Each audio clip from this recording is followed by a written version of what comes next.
मुख्यमंत्री ने केंद्रीय मंत्रियों से प्रदेश के बासमती चावल को जीआई टैग देने और अतिरिक्त यूरिया उपलब्ध कराने का अनुरोध किया। प्रदेश में किल कोरोना अभियान के तहत अभी तक 2 करोड़ से ज्यादा लोगों का स्वास्थ्य परीक्षण किया गया। कल सावन के पहले सोमवार पर शिव मंदिरों में श्रद्धालुओं ने किया भगवान शिव की आराधना और प्रदेश के अधिकांश जिलों में मानसून सक्रिय। अब समाचार विस्तार से।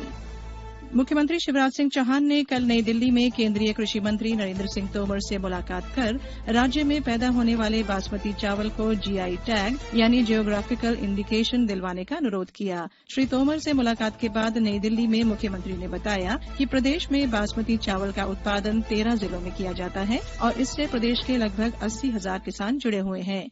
प्रदेश के 13 जिलों में मुरैना, भिंड, ग्वालियर, श्योपुर, दतिया, शिवपुरी, गुना, विदिशा, रायसेन, सीहोर, होशंगाबाद, जबलपुर और नरसिंहपुर में बासमती धान की अच्छी पैदावार होती है। उधर श्री चौहान ने केंद्रीय रसायन एवं उर्वरक मंत्री डीवी सदानंद गौड़ा से भी मुलाकात की और उनसे प्रदेश के लिए 5.75 लाख मीट्रिक टन अतिरिक्त यूरिया आवंटन का अनुरोध किया। केंद्रीय गृह मंत्रालय की अनुमति के बाद विश्वविद्यालय अनुदान आयोग ने विश्वविद्यालयों की परीक्षाओं और नए अकादमिक सत्र 2020-21 को लेकर नई गाइडलाइंस जारी कर दी है। फाइनल ईयर सेमेस्टर की परीक्षाएं सितंबर के आखिरी सप्ताह तक कराई जाएंगी। इससे पहले केंद्रीय गृह मंत्रालय ने उच्च शिक्षा सचिव को लिखे एक पत्र में कहा है कि अंतिम सत्र की परीक्षाएं यूजीसी के दिशा निर्देशों के अनुसार संचालित की जानी चाहिए। ये परीक्षाएं केंद्रीय स्वास्थ्य मंत्रालय की मानक संचालन प्रक्रिया और विश्वविद्यालयों के शैक्षिक वर्ष के अनुरूप होंगी। परीक्षा केंद्र में कोविड-19 के संक्रमण को रोकने के लिए सभी उपाय करने होंगे।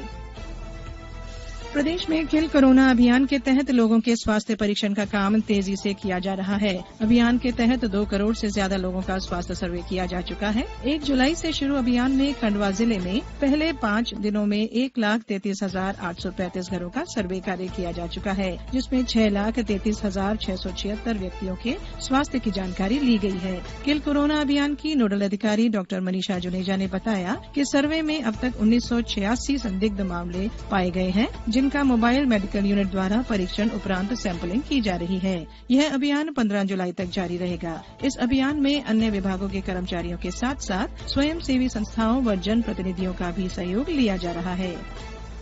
प्रदेश में कोरोना संक्रमण की रोकथाम के लिए नियमों का पालन नहीं करने वालों को सबक सिखाने के लिए पुलिस ने एक अनूठा तरीका अपनाया है। इसके तहत ग्वालियर में सार्वजनिक स्थानों पर मास्क के बिना पाए जाने वाले नागरिकों को 3 दिन तक अस्पतालों और पुलिस चौकियों में स्वयं सेवकों के रूप में काम करना होगा। उन पर नियमानुसार जुर्माना भी लगाया जाएगा। इस बारे में ग्वालियर जिला कलेक्टर कौशलेंद्र विक्रम सिंह ने बताया कि बार-बार दिशा निर्देशों का उल्लंघन करने पर और भी कड़ी कार्रवाई की जाएगी। कोई भी बिना मास्क चलेगा, सोशल डिस्टेंसिंग का पालन नहीं करेगा, प्रतिष्ठान में अगर किसी दुकान में उसमें पालन नहीं होगा तो हम उसको अब जो है कोरोना वॉरियर्स के रूप में बॉर्डर पे, रोड पे, कोविड हॉस्पिटल में, क्वारंटाइन सेंटर में ड्यूटी लगाएंगे। अभी हम लोगों ने 6-7 लोगों की ड्यूटी लगा दी है। हमारी 2 टीमें लगी हुई हैं। तो अगर कोई भी इस तरीके से करेगा और कोई मल्टीपल टाइम नहीं करेगा तो फिर हम जो है सुपर स्पेशलिटी उसकी ड्यूटी लगाएंगे। हमारे संवाददाता संजीव शर्मा ने बताया कि प्रदेश में बीते 24 घंटों में कोविड-19 के नए मामले सामने आए हैं। उधर मध्य प्रदेश में बीते 24 घंटों में 354 नए मामलों के साथ ही कोविड-19 संक्रमित लोगों की संख्या बढ़कर 15,284 हो गई। राज्य में अब तक इस बीमारी से 617 लोगों की मृत्यु हो चुकी है। वहीं 168 लोगों को अस्पताल से छुट्टी मिल गई। इन्हें मिलाकर 11,579 लोग स्वस्थ होकर अस्पतालों से घर जा चुके हैं। होशंगाबाद शहर में कोरोना वायरस का एक प्रकरण पाए जाने से कलेक्टर धनंजय सिंह ने क्लस्टर कंटेनमेंट प्लान लागू किया है, जिसके तहत होशंगाबाद शहर के वार्ड नंबर 8 के कोठी बाजार को कंटेनमेंट जोन घोषित कर दिया है। वहीं नीमच जिले में कल कोरोना के 3 मरीज मिले हैं। ये मरीज नीमच के विकासनगर, विनोबागंज तथा एक मरीज जावल से है। नीमच में कल 40 की रिपोर्ट में से 37 नेगेटिव आई है। मुरैना जिले में 222 रिपोर्ट में 37 कोरोना संक्रमण के मरीज सामने आए हैं। इससे जिले में कुल संक्रमित मरीजों की संख्या 718 हो गई है। वहीं 44 मरीजों को स्वस्थ होने के बाद घर भेजा गया। इससे इलाज के बाद 291 मरीज स्वस्थ होकर घर पहुंच गए हैं। उज्जैन जिले में अब तक 780 लोग कोरोना संक्रमण को परास्त कर चुके हैं।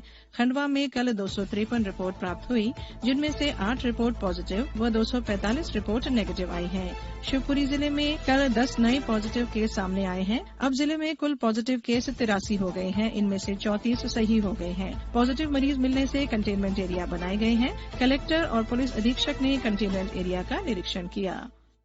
में एक बार फिर आपका स्वागत है। सावन के पहले सोमवार को कल प्रदेश के सभी शिव मंदिरों में विशेष साज सज्जा की गई थी। वहीं शिव मंदिरों में श्रद्धालुओं ने शिव अभिषेक किया और धार्मिक आयोजन किए गए।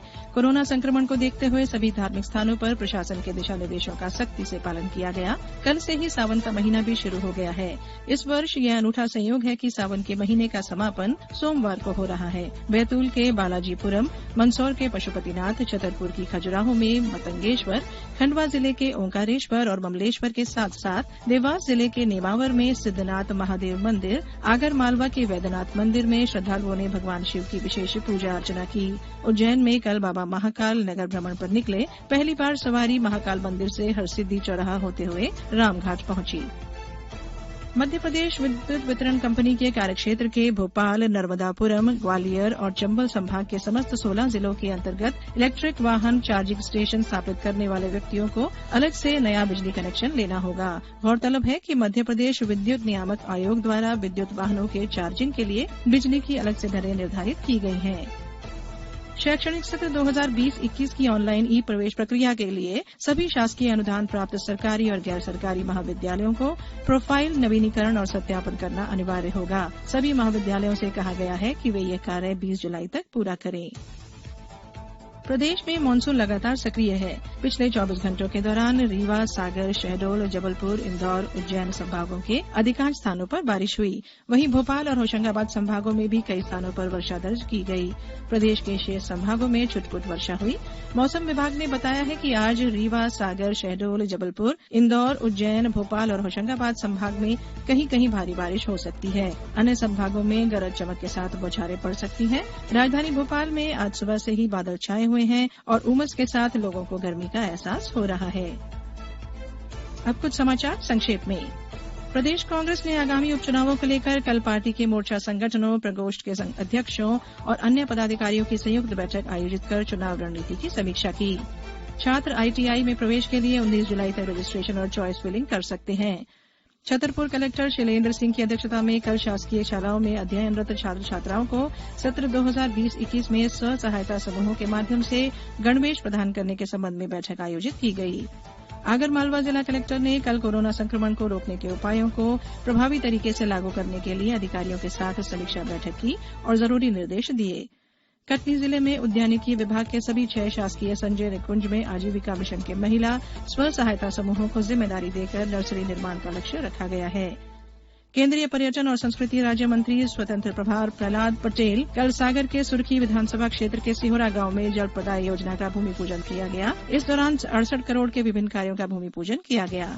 सिंगरौली जिले के बरगवा थाना के राजरसराई गांव में रेत के अवैध उत्खनन व परिवहन की सूचना पर पहुंचे खनन विभाग के अधिकारियों पर रेत माफियाओं ने लाठी डंडों से हमला कर दिया और रतलाम जिले के आलोट में 2 पटवारियों को लोकायुक्त टीम ने अलग अलग स्थानों पर रिश्वत देते हुए रंगे हाथों गिरफ्तार किया। अंत में मुख्य समाचार एक बार फिर।